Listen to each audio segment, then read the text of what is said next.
Hello, welcome to Pike Creek Farm. My name is Renee. If this is your first time here, thank you so much for stopping in.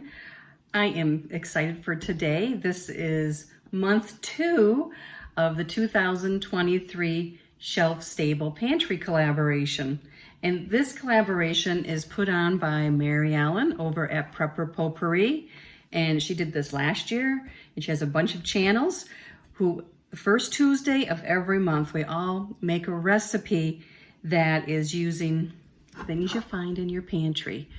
We can use eggs because some people, like I, have chickens and have my own eggs, but everything else has to be from your pantry, has to be shelf stable.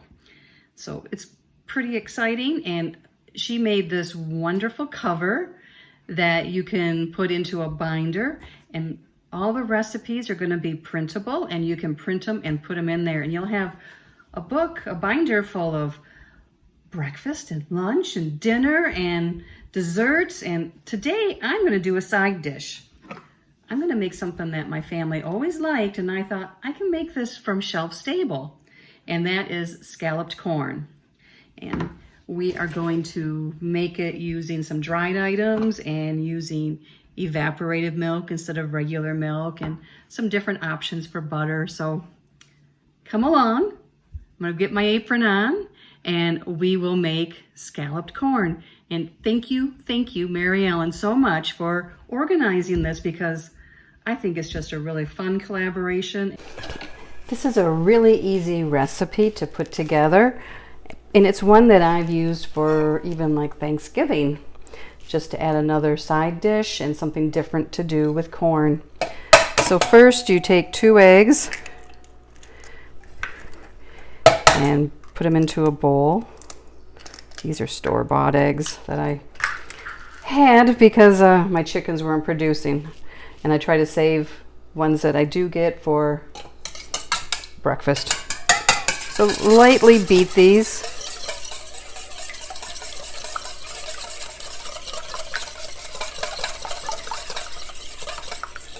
So that they're just all mixed.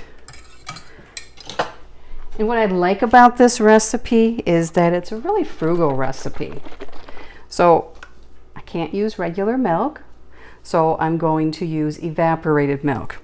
You could use powdered milk that you mix up. It needs 1 cup of milk.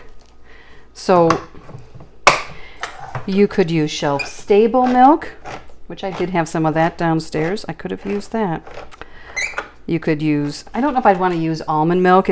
Almond milk has a distinct flavor. I like it, but I'm not sure if I want it in this. I think evaporated milk will work really well though, because like how you use it in macaroni and cheese, it really helps to thicken it. And this is kind of like a custard corn that we're making. Let me get you so you can see. So 1 cup of milk. There's a little bit more left in here that we'll have to use for coffee or oatmeal in the morning or something. Let me mix this.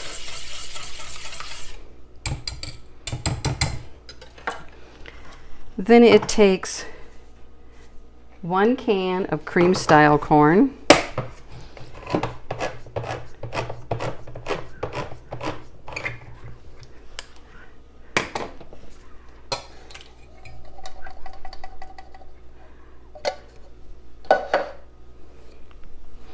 And 2 cans of regular whole kernel corn. We need 1 cup of saltines crushed up.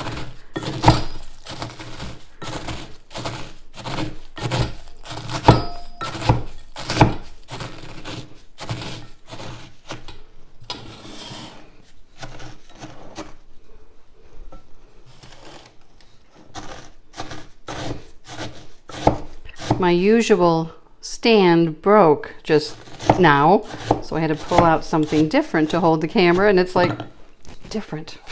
So I'm sorry. And I'm not sure if you saw, but I used, this is a Pampered Chef tool, but I know you can get them other places too. But it's real sharp on the edge here, and it's great for breaking up crackers or for graham crackers for crust. So I'm going to add in this 1 cup of saltines. You can also use butter crackers in this for more of a butter flavor. I've always made it with saltines. Going to add 2 cans of corn that were drained. You can use your home canned corn. You could use 2 pints of that. If you have dehydrated corn, you could rehydrate that and use it. So let's get that mixed in.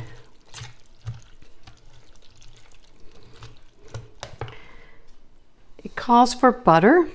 Can't use butter in this challenge, so we are going to use some melted ghee. You could leave this out. You could add a vegetable oil, olive oil. You could use coconut oil if you have anything else with butter flavored. So if you use the butter flavored crackers like Ritz, then you could probably just leave this out or just add some regular oil.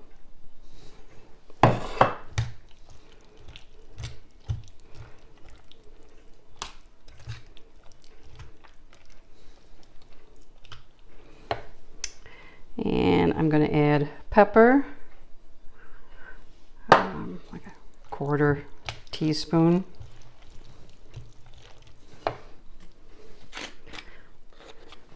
Onion powder.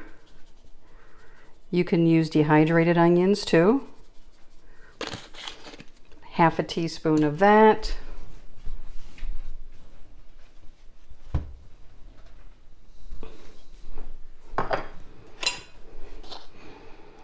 And 1/2 teaspoon of salt.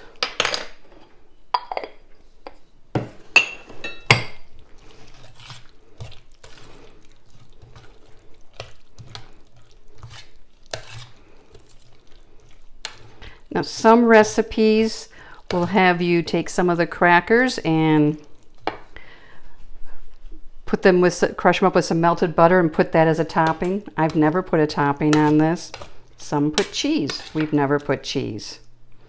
So makes it easier to be shelf-stable recipe without adding those items. Going to spray a square baking dish. Sorry, that was loud. I apologize. And add this to it.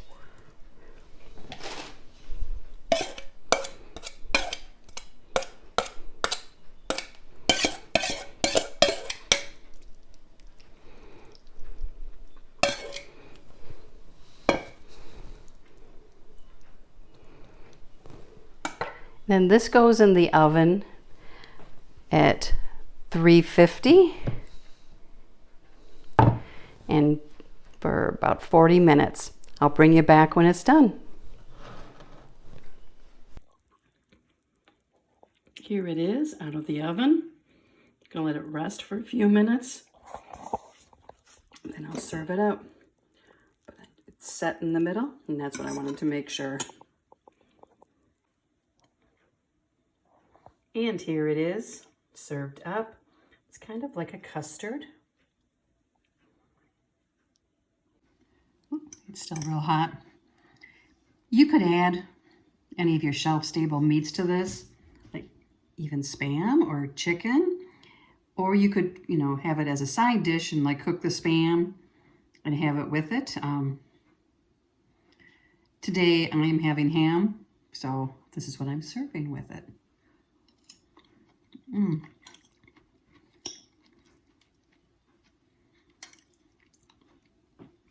if you want it to be more of a rich, buttery flavor, then use Ritz or Townhouse or some other butter-flavored cracker. But I've always just used saltines.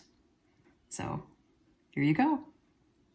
And thank you, Mary Ellen, for organizing this great collaboration every month. It's really fun to watch everyone's videos. And go to Prepper Potpourri for the playlist for the shelf-stable pantry recipes. And don't forget to come back next month on the first Tuesday. So thank you everyone for watching this. If you push the like button, That really helps me. And subscribe to my channel if you want to see videos on canning and baking and vintage recipes. See you next time at Pike Creek Farm.